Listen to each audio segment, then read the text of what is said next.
اچھا جی، آگے سوالات آپ کے لیتے ہیں. ہاں جی، ایک بہن نے سوال کیا کہ جادوگر کی نشانیاں بتائیں. بڑا اچھا سوال ہے. دیکھیں، جادوگر کی نشانیاں مختلف ہیں، مختلف ہو سکتی ہیں. جادوگر کے ماتھے پہ تو نہیں لکھا ہوتا کہ یہ جادوگر ہے، اس کی حرکتیں بتاتی ہیں کہ یہ جادوگر ہے. اور ہمارے ہاں ایک بڑا مسئلہ ہے کہ ہمارے ہاں یہ بھی ہو رہا ہے کہ ہم ہر ایک کو جادوگر ٹھہرا دیتے ہیں. میں حیران ہو جاتا ہوں کبھی کبھار کہ ماں کہہ رہی ہے بیٹا جادوگر ہے اور بیٹا کہہ رہا ہے ماں جادوگر ہے. بہو کہہ رہی ہے ساس جادوگر ہے، ساس کہہ رہی ہے بہو جادوگر ہے. میرے پاس ایسا بھی کیس آیا، ایسے بھی کیس آئے کہ ایک بھائی آیا صبح میرے پاس علاج کروانے کے لیے کہ میرا بھائی میرے اوپر جادو کر رہا ہے، اور دوسرا بھائی دوپہر کو آیا اور وہ کہہ رہا ہے کہ دوسرا بھائی میرے اوپر جادو کر رہا ہے. اور دونوں نہیں کر رہے تھے، تیسری طرف سے شیطان ان پر جادو کر رہا تھا.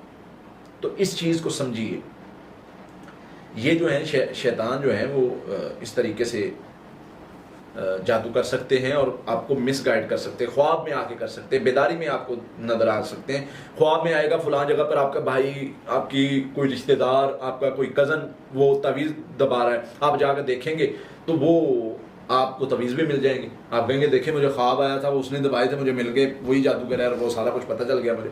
تو یہ جادوگر کی، یہ جو ہے شیاطین کی چالیں ہوتی ہیں. وہ خود جادو کرتے ہیں، وہ خود جادوگر. حدیث میں نہیں آتا، نبی صلی اللہ علیہ وسلم فرمایا جب تم صبح رات سو جاتے ہو شیطان آ کے گدی میں گریں لگاتا ہے.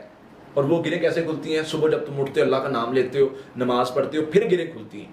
ویسے وہ جو ہے وہ گریں نہیں کھلتی. تو اس کا طریقہ، وہ جب تم وضو کرتے ہو تو وہ ایک گرہ کھل جاتی ہے، نماز پڑھتے ہو. جب اللہ کا نام لیتے ہو ایک گرہ کھل جاتی ہے، وضو کرتے ہو دوسری کھل جاتی ہے، نماز پڑھتے ہو تیسری کھل جاتی ہے. تو یہ گروں کو لگانا یہ جادو ہی ہوتا ہے. ومن شر النفاثات فی العقد کیا ہے؟ اللہ میں اس چیز سے تیری پناہ میں آتا ہوں جو وہ پڑھ کے گرے لگاتے ہیں، اس چیز سے تیری پناہ میں آتا ہوں. تو پتہ چلا کہ یہ جادوگر جو ہیں وہ شیاطین بھی ہوتے ہیں. اب آتے ہیں آپ کے سوال کی طرف کہ علامات کیا ہیں. علامات میں بیسیکلی ایک جو نبی صلی اللہ علیہ وسلم نے فرمایا، جو بندہ، مسند احمد کی حدیث ہے، اللہ کے نبی صلی اللہ علیہ وسلم میں کوئی رسی لیتا ہے، کوئی ڈوری لیتا ہے، کوئی بھی ایسی چیز لیتا ہے اور اس کو پڑھ کے اس کو گرہ لگا دیتا ہے، فرمایا وہ جادوگر ہے، وہ جادو کرتا ہے. اب ایک بڑی علامت، لوگ کہتے ہیں جی ہمیں ڈوری دی ہے، ہمیں تعویذ دیا ہے، فلاں صاحب نے دیا ہے، وہ تو پڑھ کے دیا ہے جی، وہ تو کہتے ہیں یہ گلے میں 7 گریں لگا کے دی. بھائی نبی صلی اللہ علیہ وسلم فرما رہے ہیں وہ جادوگر ہے.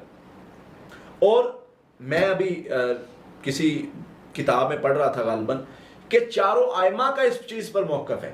ایک موقف ہے کہ جو بندہ ماں کا نام پوچھتا ہے آپ کے نام کے ساتھ، وہ بندہ جادوگر ہے. وہ ماں کا نام علاج میں استعمال کرتا ہے کہ اپنا نام بتاؤ، اپنی ماں کا نام بتاؤ. ہمارے یہاں تو لوگوں کو پتہ ہی نہیں ہے. عرب میں اس پر فتاوا جات موجود ہیں، فتوے موجود ہیں کہ جو بندہ ماں کا نام پوچھتا ہے، مریض کی ماں کا نام پوچھتا ہے، وہ جادوگر ہے. میرے اچھے دوست ہیں، وہ علاج کرتے ہیں اور شرعی علاج کرتے ہیں، میرے قریب ہی رہتے ہیں. تو مجھے نا کسی مریض نے ان کے بارے میں کہا کہ جی صاحب یہ کیسے بندے؟ میں نے کہا اچھے بندے ہیں، میرا اچھا گمان ہے ان کے بارے میں. کہتا جی یہ تو ماں کا نام پوچھتے ہیں. میں نے کہا یار وہ نا بے احتیاطی میں یا کچھ اس طرح سے پوچھ لیا ہوگا، ادروائز وہ جادوگر نہیں ہے. خیر میں نے ان سے تصدیق کی تو انہوں نے کہا ہاں جی قاری صاحب وہ میں مریض کو سیٹسفائی کرنے کے لیے پوچھ لیتا ہوں. کبھی کبھار ایسے بھی ہو جاتا ہے، لیکن عموماً یہ بھی جادوگروں کی نشانی میں آتا ہے.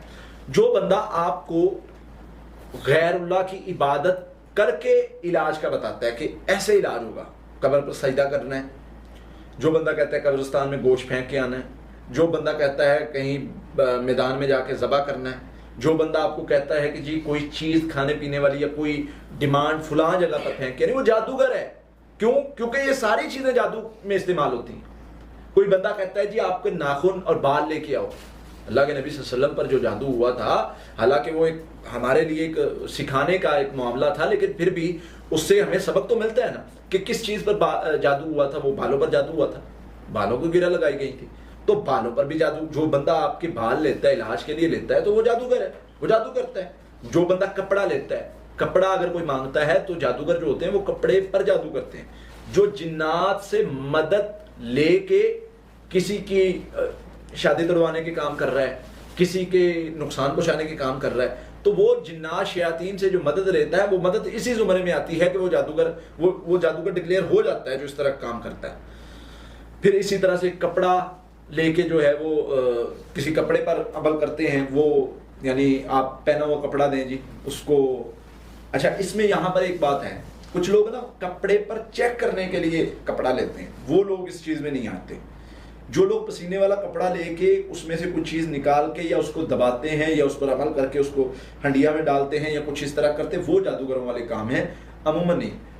ہمیں جو حدیث میں اور جو تاریخ میں واقعات ملتے ہیں جادوگروں کے یا جادو سیکھنے والوں کے، ان میں ایک چیز کامن پائی جاتی ہے۔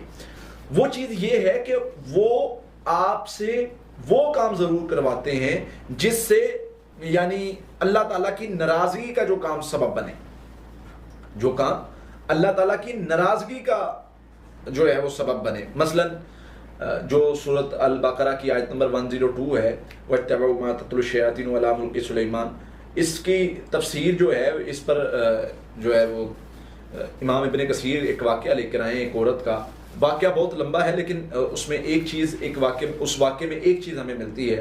وہ عورت نے جادو سیکھنا چاہا، اللہ کے نبی صلی اللہ علیہ وسلم کے دور کے بعد کی بات ہے، سیدہ عائشہ کے پاس آئی تھی بعد میں توبہ کے لیے۔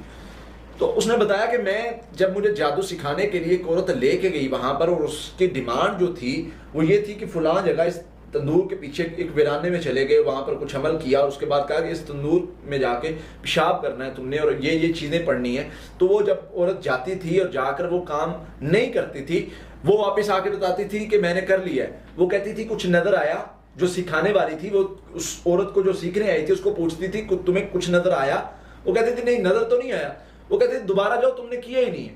دوسری بار بھیجا، دوسری بار بھی وہ ایسے ہی واپس آ گئی۔ تیسری بار جب بھیجا، اب وہ عورت جو ہے وہ جب اس نے کہا کہ وہ اپنے خامد کی محبت میں گرفتار تھی اور خامد اس کا جو ہے وہ اس کو چھوڑ کے چلا گیا تھا۔ لمبا واقعہ ہے، میں مختصر کر کے یہاں پر آپ کو اصل مین جو وہ بات ہے وہ بتانا چاہ رہا ہوں۔ تو وہ کیا ہوا کہ اس عورت نے تیسری بار اس کے بتائے ہوئے عمل کو کر لیا، جس چیز پر پیشاب کرنے کے لیے اس نے کہا تھا وہ کر دیا۔ اب وہ جادو سکھانے والی عورت کے پاس آتی ہے اور پوچھتی ہے، بتاتی ہے کہ میں نے یہ کام کر لیا ہے، اور وہ کہتی ہے اچھا تم نے یہ کام کر لیا تو پھر تمہیں کیا نظر آیا؟ اس نے کہا میں نے یہ دیکھا ہے کہ ایک گھوڑ سوار ہے جو میرے قریب سے نکلا ہے اور آسمان کی طرف چلا گیا۔ اس نے کہا بس تم جادوگر بن گئی ہو، تم اب تجربہ کر کے دیکھ لو۔ اور اس نے ادھر ہی تجربہ کیا، واقعی اس نے دیکھ لیا کہ وہ تجربہ کامیاب ہو گیا، اسے کوئی جادو اثر انداز ہو گیا۔ تو اس نے پوچھا وہ گھوڑ سوار کون تھا؟ اللہ اکبر، اس نے کہا کہ وہ تمہارا ایمان تھا، وہ نکل گیا ہے، اب تم جادوگر بن گئی ہو۔ یعنی جو جادو سیکھتا سکھاتا اور اس سے ان معاملات میں پڑتا ہے وہ اس کا ایمان ایسے نکل جاتا ہے۔